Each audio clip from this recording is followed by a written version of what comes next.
एक एक करके मैं पॉइंट सारे बताता हूं आपको। हमने उनसे कहा कि बीएसपी सेक्टर 9 हॉस्पिटल के मामले में क्या हो रहा है, उसका प्राइवेटाइज हो रहा है कि नहीं हो रहा है। हमने पूछा उनसे, 1 लाख से अधिक लोग हैं जो बीएसपी में ओपीडी दवाइयां जिनकी उपलब्ध होती है, इलाज होता है, पूर्व कर्मचारी हैं, वर्तमान कर्मचारी हैं, उनका क्या हो रहा है। तो उन्होंने कहा कि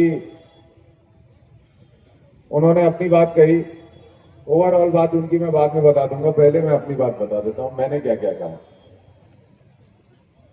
मैंने उनसे पूछा कि सेक्टर 9, सेक्टर 4 का आधा पार्ट, सेक्टर 1, सेक्टर 3, ये पूरा एरिया को आप डिमोलिश करने वाले हो क्या, यहाँ की बसाहट को खत्म करने वाले हो क्या।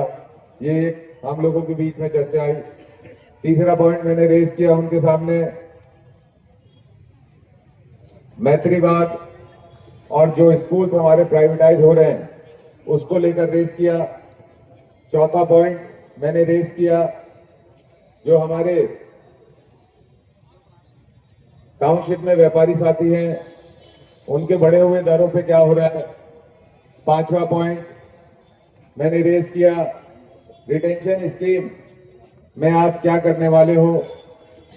छठवां पॉइंट मैंने रेज किया, जो हमारे लोग हैं जो सेक्टर 7 बस्ती, सेक्टर 5 में 24 यूनिट्स में रह रहे हैं, बस्तियों में रह रहे हैं, सालों से रह रहे हैं, 20-20, 25-25 सालों से रह रहे हैं, 30-30 सालों से रह रहे हैं, उनको लेकर क्या प्लान है, उस पर बात की। इसके अलावा मैंने उनसे ये कहा कि जो हमारे मजदूर साथी हैं उनको मिनिमम वेजेस मिलेगा कि नहीं मिलेगा। ये सारे पॉइंट रेज किए और ओवरऑल पे एक पॉइंट बोला कि आप प्राइवेटाइज करने जा रहे हो, इस शहर को बेचने जा रहे हो। इस शहर को, हम इस शहर की बसाहट को खत्म नहीं होने देना चाहते।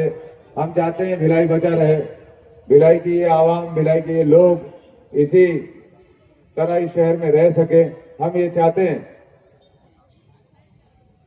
उन्होंने हमें ये कहा, ये भी चर्चा चल रही है, बस इतनी बात हुई उनसे।